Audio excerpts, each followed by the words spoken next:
நள்ளிரவு 4 மணி நேரத்தில் அடுத்தடுத்து 3 நிலச்சரிவுகள் நிகழ்ந்திருக்கின்றன. சூரல்மலையில் இருந்த இடமே தெரியாத அளவுக்கு கடைகள் எல்லாம் அங்கு இடிபாடுகளுக்குள் சிக்கி இருக்கின்றன. மேலிருந்து ஏற்பட்ட அந்த நிலச்சரிவின் காரணமாக அங்கு வெள்ளம் புகுந்திருக்கிறது. அது மட்டுமல்லாமல் மண் அப்படியே அந்த ஊர் பகுதிகளை முழுமையாக மூடி இருக்கிறது. பாறைகள் விழுந்திருக்கின்றன. கிட்டத்தட்ட 2 மாடி அளவிற்கு இந்த நிலச்சரிவு ஏற்பட்டதன் காரணமாக அந்த இடமே புதையண்டிருக்கக்கூடிய ஒரு சூழல் என்பது ஏற்பட்டிருக்கிறது.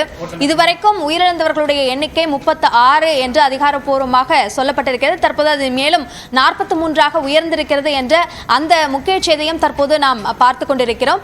இந்த எண்ணிக்கை இன்னமும் அதிகரிக்கும் என்ற அச்சம் பெருவாரியாக இருக்கிறது என்றுதான் சொல்ல வேண்டும். ஏனென்றால் இந்த பாதிப்பிற்குள்ளான பகுதிகளில் பல பகுதிகளை இன்னும் போய் சென்றடையவே முடியாத ஒரு சூழல் என்பது ஏற்பட்டிருக்கிறது.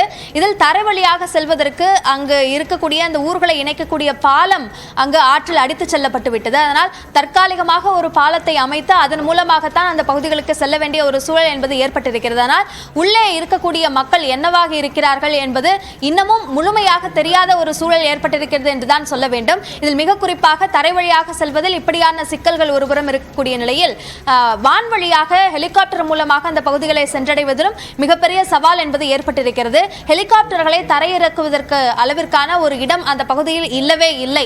அப்படியாக இருந்த இடங்களும் கூட தற்பொழுது அந்த நிலச்சரிவால் மூடப்பட்டிருக்கின்றன. இதனால் ஹெலிகாப்டரை தரையிறக்க முடியாத ஒரு சூழலினால் அங்கு மீட்பு பணிக்கு வந்த ஹெலிகாப்டர் மீண்டும் கோழிக்கோடிற்கே திருப்பப்பட்டிருக்கின்றன. இந்த நிலையில் மிலிட்டரி மூலமாக ராணுவ படையினர் மூலமாகத்தான் இந்த மீட்பு பணியை சாத்தியப்படுத்த முடியும் என்று நம்பப்படுகிறது. எனவே அவர்களுடைய வருகைக்காக காத்திருக்கக்கூடிய ஒரு சூழல் என்பது இருக்கிறது. அதே போன்று தமிழ்நாட்டிலிருந்து ராணுவ படையினர் பலர் அங்கு சென்றிருக்கிறார்கள்.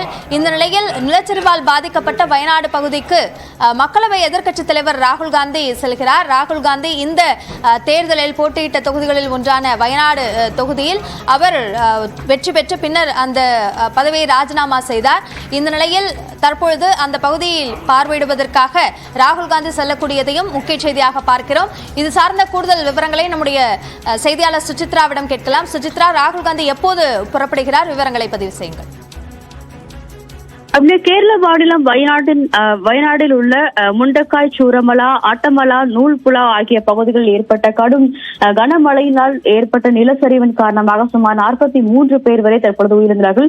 அந்த பகுதியை பார்வையிடுவதற்காக மக்களவையினுடைய எதிர்க்கட்சி தலைவர் ராகுல் காந்தி இன்னும் சற்று நேரத்தில் டெல்லியிலிருந்து கிளம்பி அவர் நேரடியாக வயநாடு செல்ல உள்ளது குறிப்பிடத்தக்கது. திருவனந்தபுரம் சென்று அங்கிருந்து அவர் சாலை மார்க்கமாக செல்வதற்கான வாய்ப்புகள் இருப்பதாகவும் மிக முக்கியமாக கூறப்படுகிறது. மிக முக்கியமாக வயநாடு தொகுதியில் நீங்கள் எப்படி குறித்து போல அவர் வெற்றி பெற்று அதன் பிறகு ராஜினாமா செய்திருந்தாலும் தன்னுடைய தொகுதியாக தான் கருதுகிறேன், அதனால் அந்த மக்களை சந்திக்க வேண்டியது தன்னுடைய கடமை என்ற ஒரு கருத்தை அவர் முன்வைத்துள்ளார். இன்று பிற்பகல் நேரடியாக அந்த பகுதியில், குறிப்பாக சூரமலா பகுதிக்கு நேரடியாக சென்று அங்குள்ள மக்களை சந்திக்க உள்ளதாகவும் அந்த உயிரிழந்தவருடைய குடும்பத்தினருக்கும் ஆறுதல் வழங்க உள்ளார் என்ற ஒரு தகவலும் தங்கள் முதற்கட்டமாக அவருடைய அலுவலகமானது தெரிவித்துள்ளது. ஏற்கனவே பல்வேறு தேசிய பேரமீட்பு படைகளானது அங்கு மீட்பு பணிகளுக்காக அமல்படுத்தப்பட்டிருக்கும் நிலையில் அடுத்தபடியாக இந்திய ராணுவம் இன்னும் இன்று பிற்பகலுக்குள் அந்த சூரமலை உள்ளிட்ட பகுதிகளுக்கு வந்து சேருவதற்கான வாய்ப்புகள் இருப்பதாக மத்திய அரசாங்கமானது தெரிவித்திருக்கிறது. தற்போது முதற்கட்டமாக எதிர்க்கட்சித் தலைவர் ராகுல் காந்தி மற்றும் காங்கிரஸ் மூத்த தலைவர்களான KC வேணுகோபால், சசிதரூர் உள்ளிட்டோரும் அவருடன் சேர்ந்து நேரடியாக வயநாடு செல்ல உள்ளதாகவும் அதன் பின்னர் அங்கிருக்கும் காங்கிரஸ் தொண்டர்கள் சார்பாக அவர்களை மீட்பு பணிகளுக்கு உதவ வேண்டும் என்ற ஒரு அறிவுறுத்தல் என்பதும் காங்கிரஸ் கட்சியுடைய தலைமை சார்பாக வலியுறுத்தப்பட்டுள்ளது. இன்று பிற்பகல் சுமார் 11:45 மணி அளவில் டெல்லியிலிருந்து கிளம்பி அவர் நேரடியாக கேரளா செல்ல உள்ளது குறிப்பிடத்தக்கது.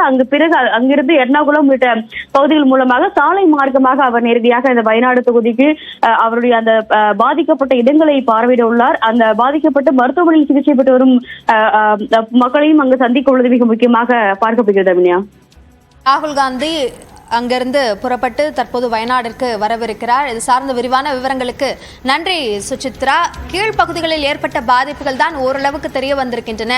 மலை உச்சியில் ஏற்பட்டிருக்கக்கூடிய பாதிப்பு என்ன என்பதே தெரிய முடியாத அளவிற்கு அங்கு பாதிப்பு அதிகமாக இருக்கிறது என்பதையும் அங்கிருந்து நமக்கு தகவல் தெரிவித்த செய்தியாளர் ஷபீர் குறிப்பிட்டிருக்கிறார். இதுபோன்ற மற்ற தகவல்கள் என்ன வெளிவந்து கொண்டிருக்கின்றன, மீட்பு பணிகளை எப்படி தீவிரப்படுத்த முடியும் என்பதற்கான ஆலோசனையில் மத்திய கேரள மாநில அரசுகள் ஈடுபட்டிருக்கிறார்கள். தொடர்ந்து இந்த செய்திகளை பார்க்கலாம் இடைவேளைக்கு பிறகு.